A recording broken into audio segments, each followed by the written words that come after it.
नमस्कार। इस कार्यक्रम को देखने वाले सभी अध्यापक गण को मेरा नमस्कार और छात्रों को आशीर्वाद। बच्चों, आप लोग कैसे हैं? आशा करता हूं कि अब सभी लोग बहुत खुश हैं, है ना बच्चों? चलिए, इसी खुशी के साथ आज हम एक संदेशात्मक पद्य पाठ पढ़ने जा रहे हैं। वैसे तो हमारे पाठ्य पुस्तक में सभी पाठ संदेशात्मक ही हैं, लेकिन उन्हीं में से एक संदेशात्मक पद्य पाठ आज हम पढ़ने जा रहे हैं। तो देखिए बच्चों, इन चित्रों को देखिए और पाठ का नाम बताने के लिए कोशिश कीजिए। बच्चों, देखे हैं ना चित्रों को? कौन सा पाठ है? आज हम कौन सा पाठ पढ़ने जा रहे हैं? हाँ बच्चों, आज का हमारा पाठ विषय है कन कन का अधिकारी भाग 2। आज का हमारा पाठ विषय है कन कन का अधिकारी भाग 2। आप लोग भाग 1 पढ़ चुके हैं। फिर एक बार उस भाग 1 में जो भी विषय थे उनको एक बार फिर आपके लिए दोहराता हूँ। इस कविता के कवि के बारे में पहले देखेंगे। हाँ बच्चों, यहाँ पर देखिए, ये कौन है? हमारे पाठ के कवि रामधारी सिंह दिनकर हैं और इनके द्वारा रचित उर्वशी, इसी पुस्तक के लिए उन्हें ज्ञानपीठ पुरस्कार भी मिला था।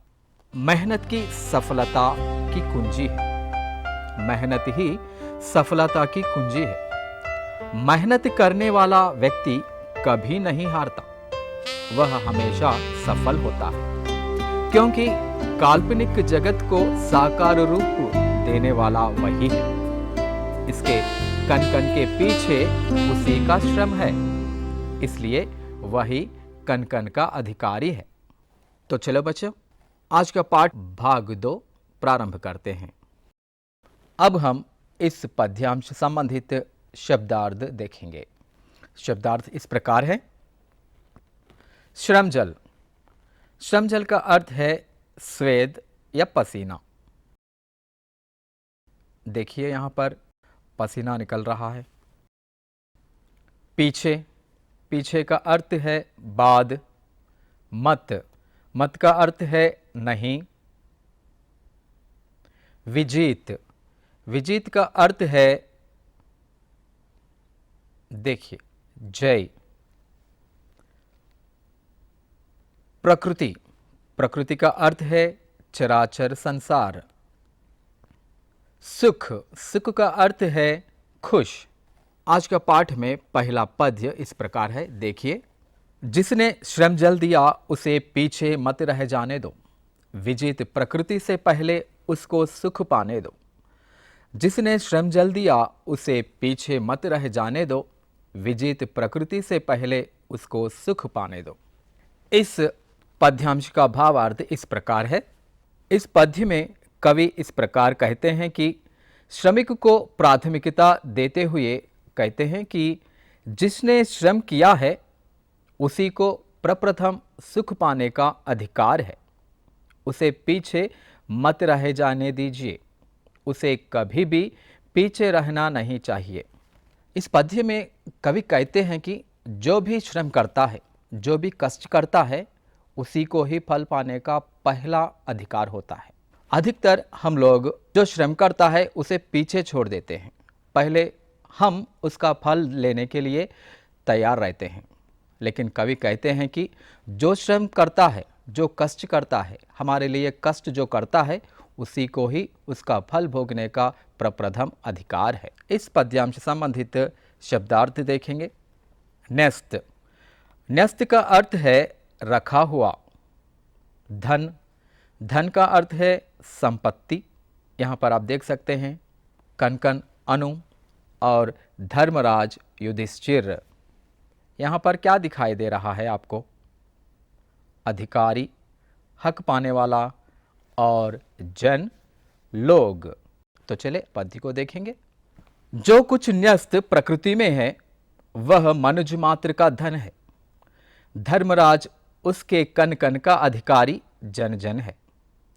जो कुछ न्यस्त प्रकृति में है वह मनुष्य मात्र का धन है। धर्मराज उसके कन कन का अधिकारी जन जन है। इस पद्यांश का भावार्थ इस प्रकार है। कवि इस पद्य में धर्मराज को संबोधित करते हुए कहते हैं कि हे धर्मराज, इस चराचर जगत में यानी प्रकृति में जो कुछ रखा हुआ है वह केवल मनुष्य मात्र का धन है। कवि कहते हैं कि धर्मराज को संबोधित करते हुए, हे धर्मराज, इस चराचर जगत में यानी प्रकृति में जो कुछ भी भगवान से रखा हुआ है वह केवल मनुष्य मात्र का धन है और उसके कन कन का अधिकार जन जन ही है। जो श्रम करते हैं वही यानी उसी को भोगने का अधिकार है। जो भी श्रम करता है उसी को इस चराचर जगत में जो कुछ भी है उसे भोगने का पूरा अधिकार है। कवि ने इस पद्य में कहते हैं, जो कुछ भी भगवान के द्वारा इस प्रकृति में रखा गया है वह सभी का है। हर वस्तु पर हर व्यक्ति का अधिकार है, केवल एक आदमी या एक समूह का अधिकार नहीं। जो कुछ भी भगवान इस चराचर जगत में रखे हैं वह सभी के लिए है। और जो कष्ट करता है, जो श्रम देता है या श्रम करता है, कष्ट करता है, उसी को उस पर पूरा पूरा अधिकार रहता है। बच्चों, आज हम कन कन का अधिकारी पद्य पाठ के पद्य पढ़ चुके हैं। इस पद्यों को गाने के रूप में गाने के लिए प्रयत्न कीजिए। आपके लिए मैं गाकर सुनाता हूँ, अगर हो सके तो आप भी मेरे साथ गाने के लिए प्रयत्न कीजिए। एक मनुज संचित करता है अर्ध पाप के बल से, और भोगता उसे दूसरा भाग्यवाद के छल से। एक मनुज संचित करता है अर्ध पाप के बल से, और भोगता उसे दूसरा भाग्यवाद के छल से। बच्चों, कैसा लगा? दूसरा पद्य आपके लिए गाकर सुनाता हूँ, सुनिए। नर समाज का भाग्य एक है, वह श्रम वह भुजबल है। नर समाज का भाग्य एक है, वह श्रम वह भुजबल है। जिसके सम्मुख झुकी हुई पृथ्वी विनीत नभतल है। जिसके सम्मुख झुकी हुई पृथ्वी विनीत नभतल है। एक मनुज संचित करता है अर्ध पाप के बल से, और भोगता उसे दूसरा भाग्यवाद के छल से। कैसा लगा पद्य गाने के रूप में? इसी पद्य को आपके लिए संगीत के साथ सुनाने का प्रयत्न किया है। इस वीडियो को देखिए और आनंद लीजिए।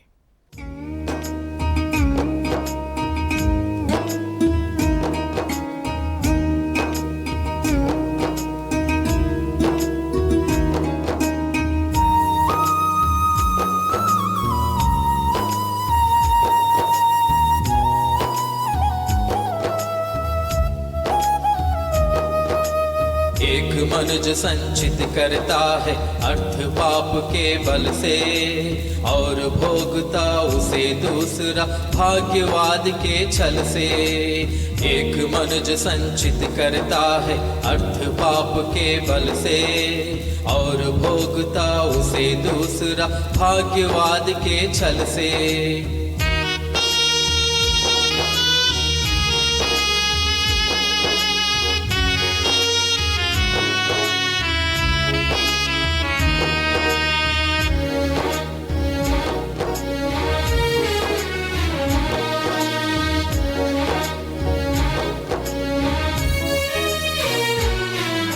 नर समाज का भाग्य एक है, वह श्रम वह भुजबल है।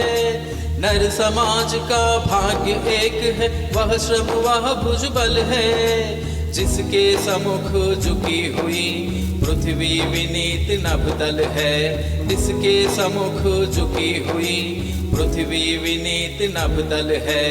एक मनुज संचित करता है अर्थ पाप के बल से, और भोगता उसे दूसरा भाग्यवाद के छल से।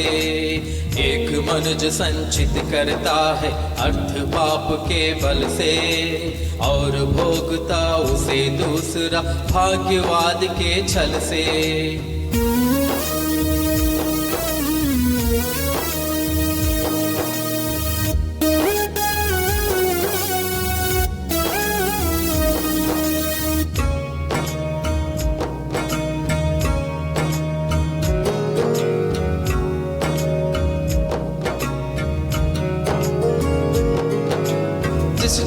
श्रम जल दिया उसे पीछे मत रह जाने दो।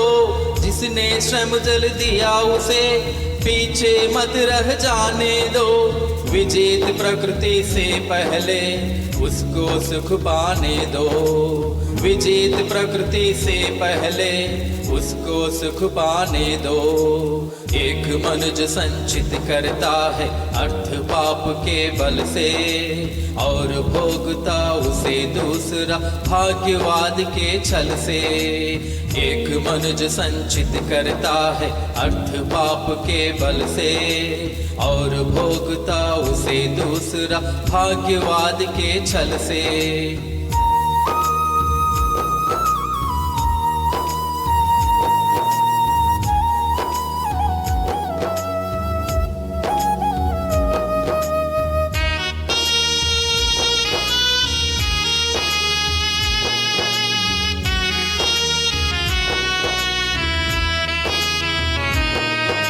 जो कुछ न्यस्त प्रकृति में है वह मनुज मात्र का धन है। जो कुछ न्यस्त प्रकृति में है वह मनुज मात्र का धन है। धर्मराज उसके कन कन का अधिकारी जन जन है।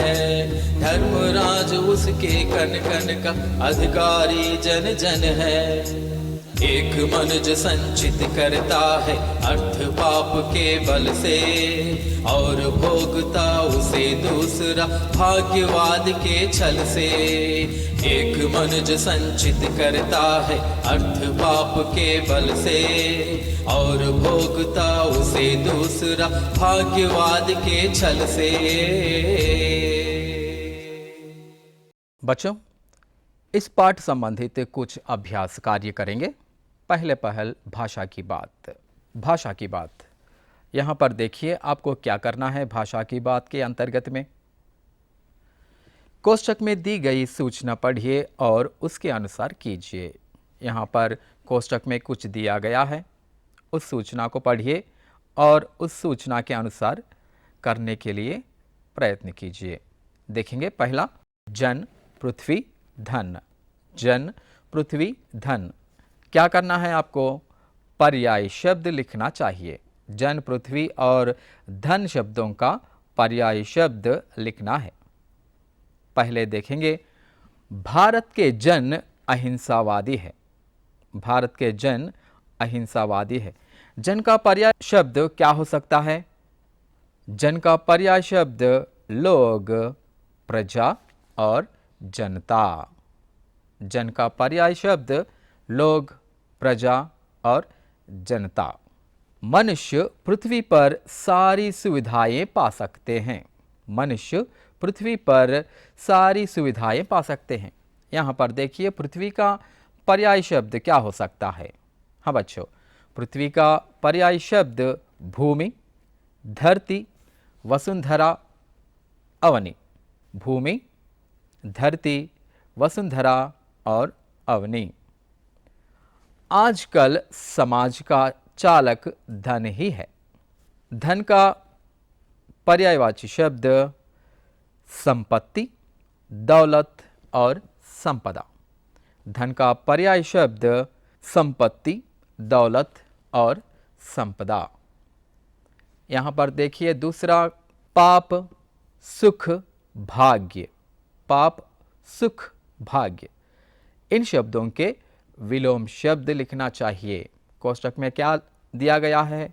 विलोम शब्द लिखिए। बच्चों, आपको इन तीन शब्दों का विलोम शब्द लिखना चाहिए। यहाँ पर वाक्य प्रयोग करेंगे पहले, उसी के साथ हम इन शब्दों के विलोम शब्द भी जान लेंगे। देखिए बच्चों, पाप का विलोम शब्द क्या है? हाँ बच्चों, पाप का विलोम शब्द है पुण्य।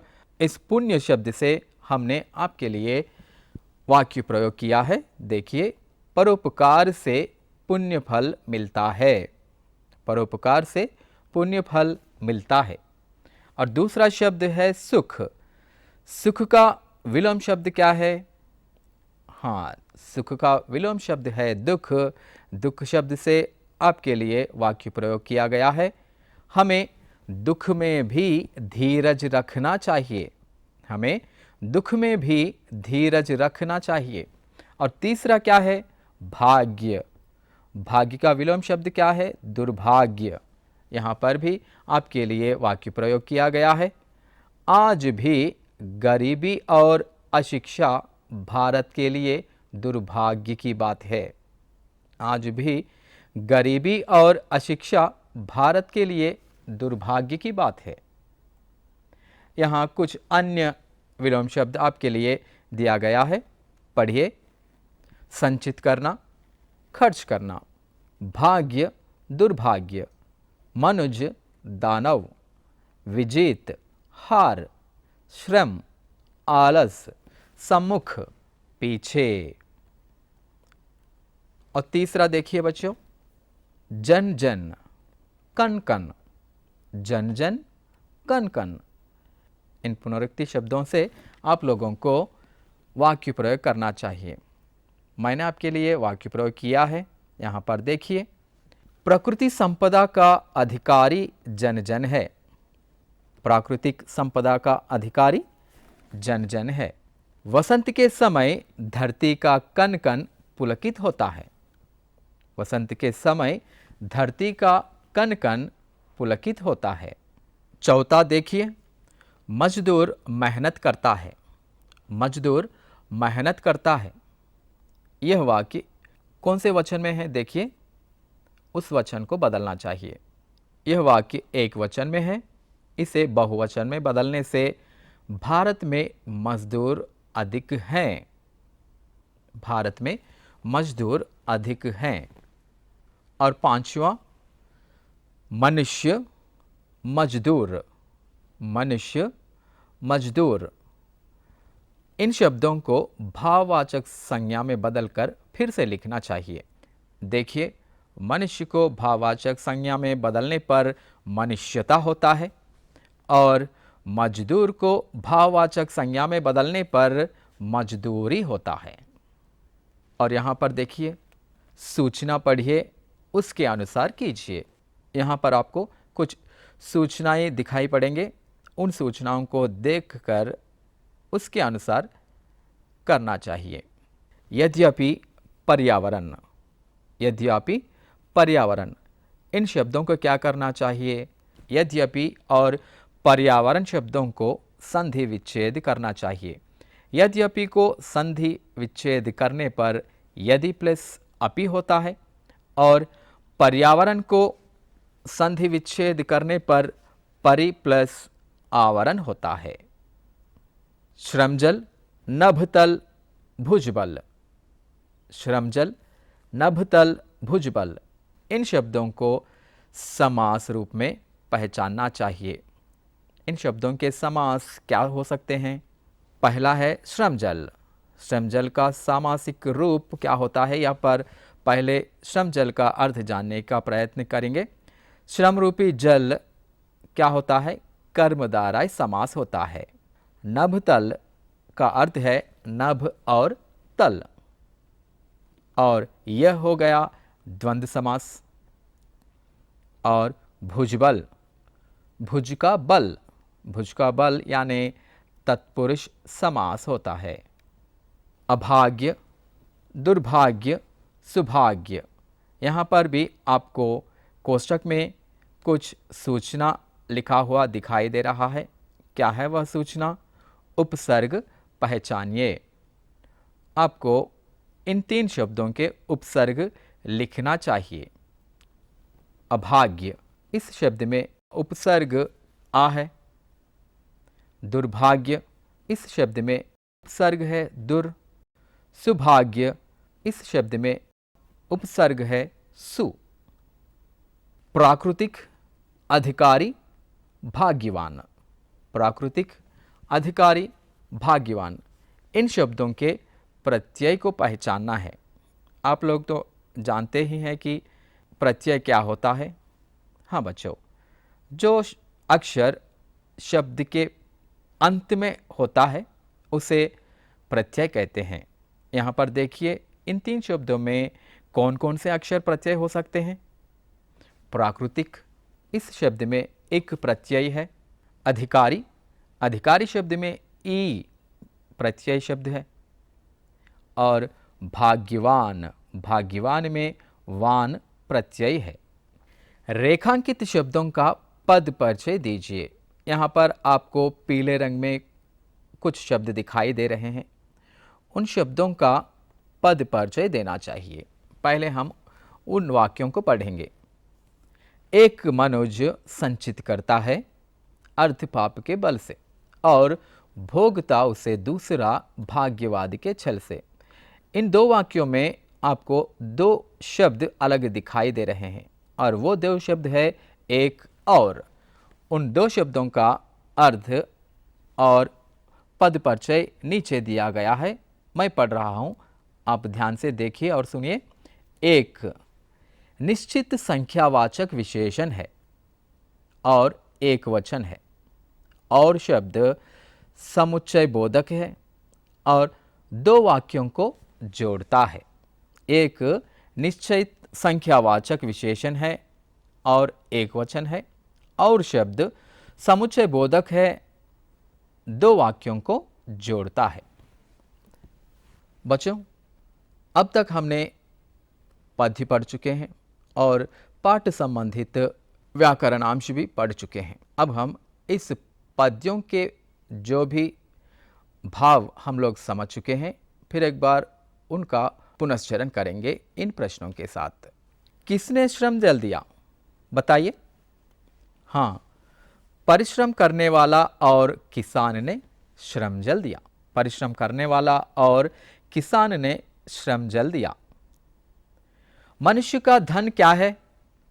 कवि के अनुसार मनुष्य का धन क्या है? बच्चों, आप लोग बताइए। प्रकृति में छिपी हुई प्रत्येक वस्तु मनुष्य का है। प्रकृति में जो भी छिपी है वह प्रत्येक वस्तु मनुष्य का ही है। कवि क्या कहते हैं? कण कण का अधिकारी कौन है? हाँ बच्चों, श्रम करने वाला हर व्यक्ति कण कण का अधिकारी है। श्रम करने वाला हर व्यक्ति कण कण का अधिकारी है। बच्चों, कैसा लगा आज का पाठ? आज के पाठ में कवि हमें कहते हैं कि कोई भी व्यक्ति आलसी नहीं होना चाहिए और किसी भी श्रमजीवी को पीछे नहीं रहना देना चाहिए। जो भी कष्ट करता है समाज में, अपने लिए जो भी श्रम देता है, श्रम करता है, उसको सबसे पहले रहने देना चाहिए। और जो भी वह संचित करता है, जो भी वह कमाता है, उसका हकदार वही होता है जो कष्ट करता है। तो बच्चों, आप भी इसी तरह कष्ट करते रहिए और परीक्षाओं में अच्छे अंक प्राप्त करते रहिए। अपने माता पिता के नाम और अध्यापकों के नाम, अपने गांव के नाम, अपने देश के नाम सारे संसार में ऊंचे रखने के लिए प्रयत्न कीजिए। आज का पाठ यहीं पर समाप्त करता हूं और एक अगले नए पाठ से आपसे मिलने फिर आऊँगा। तब तक के लिए नमस्कार।